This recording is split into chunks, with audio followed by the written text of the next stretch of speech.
선행과 기부, 성경 번역에 성경 강습소까지 운영하였던 로버트 보일. 그는 창조과학자입니다.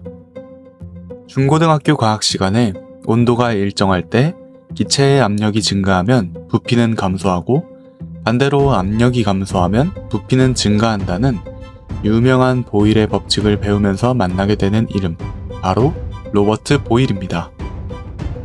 그는 실험과학의 선구자로 연금술의 시대를 종식시킨 최초의 화학자이자 물리학자로 현대 과학의 아버지 중 한 명으로 여겨집니다. 앞서 설명한 보일의 법칙뿐만 아니라 보일 마리오트 법칙, 리트머스 시험지 개발 등 그의 다양한 연구와 발견은 오늘날까지도 깊은 영향을 미치고 있습니다. 로버트 보일은 1627년 아일랜드의 리즈모어의 귀족 집안에 15명의 자녀들 가운데 14번째 아이로 태어났습니다. 그의 아버지 코크 백작은 엄청나게 부유하며 위대한 백작으로 알려져 있기에 로버트는 자연스럽게 부르주아형 과학자로 알려져 있지만 사실 그렇지 않았습니다. 그의 아버지는 귀족이 아니었고 엘리자베스 시대의 모험가이자 자수성가한 사람입니다. 그의 아버지는 부유함과 상관없이 자녀를 약하게 키워서는 안 된다는 방침에 따라 어린 시절부터 로버트를 시골에 보내 어려운 유년 시절을 보내도록 하였습니다. 로버트는 12살 때 형 프란시스와 가정교사와 함께 장기간 유럽 여행을 떠났고 2년여간을 제네바 등지에서 보낸 후 14살에 이태리 피렌체 여행을 떠납니다. 보일이 피렌체에 도착하였을 때 갈릴레오는 생애 마지막 해에 있었습니다. 피렌체에서 그는 갈릴레오의 죽음에 상당한 호기심을 느꼈고 갈릴레오의 연구에 대해 폭넓게 공부하기 시작했습니다. 그는 갈릴레오의 2가지 주요 세계관에 대한 대화를 공부하였고 어떻게 갈릴레오가 수학을 사용하여 행성 운동을 설명하였는지 배우고 지구와 다른 위성들이 태양 주위를 돈다는 갈릴레오와 코페르니쿠스가 주장한 견해를 지지하였습니다. 바로 이것이 로버트 보일의 삶에 영향을 주고 그가 과학에 더욱 전념하게 된 계기입니다. 로버트가 17세에 다시 영국으로 돌아왔을 때 그의 집안은 아일랜드 반란으로 몰락한 상태였고 그는 누나와 함께 아버지가 유산으로 남겨준 스탈브리지 근처의 커다란 시골집에 정착하게 됩니다.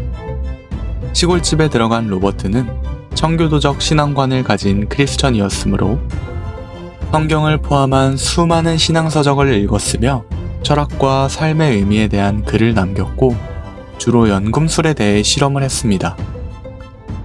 로버트 보일은 연금술이 성경 원리에 맞지 않는 일이라고 생각했습니다.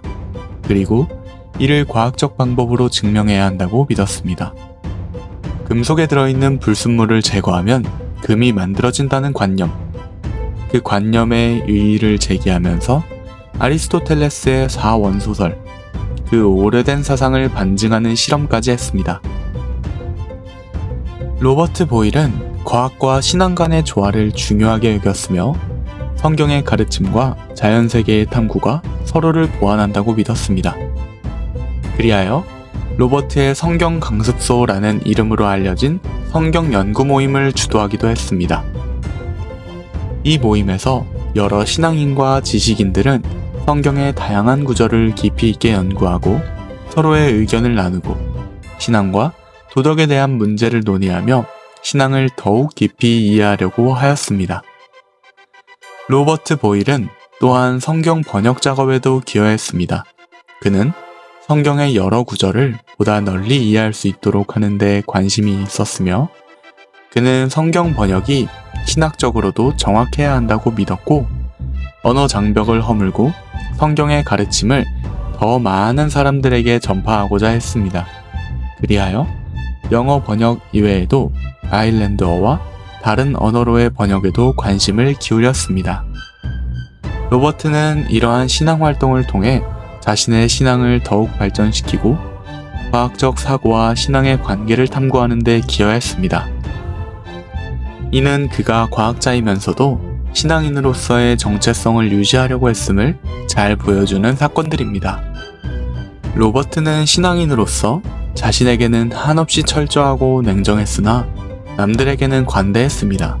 그는 개인 소유의 연구기관을 운영하며 가난한 과학자들에게 실험의 기회를 줬고 그들을 위한 후원과 기부에 전 재산을 헌납하기도 했습니다. 또한 당시 영국에는 보이지 않는 대학이라는 유명한 학자님들이 함께 모여 연구하고 교제를 하는 모임이 있었는데 이 모임에서 뉴턴을 만납니다. 로버트 보일은 돈이 없던 뉴턴이 자연 철학의 수학적 원리라는 만류인력의 법칙을 담은 책을 낼 때 선뜻 그 비용을 모두 감당하기도 했습니다. 매우 신앙심이 두터웠던 보일은 1680년에 보이지 않는 대학의 왕립학회 회장으로 선출되었으나 요구되는 선서를 종교적 믿음 때문에 할 수가 없어 명예로운 회장직을 사양하였습니다. 로버트 보일은 자신의 신앙과 과학적 원칙에 따라 자신의 재산을 사회에 환원하는 것이 도리라고 생각했습니다. 그는 과학 연구와 교육을 통해 인류에 기여하고자 했고 특히 젊은 과학자들이 연구할 수 있는 기회를 제공하고 새로운 지식을 발전시키는데 도움이 되고자 했습니다. 1691년 건강이 악화되며 12월 30일 런던에서 생애의 마지막 날을 보냅니다. 보일이 사망 후 그의 유언에 따라 기부가 이루어졌습니다. 로버트 보일의 전 재산 기부 사건은 그의 과학적 업적뿐만 아니라 인류를 위한 헌신과 책임감 있는 행동의 상징으로 기억되고 있습니다.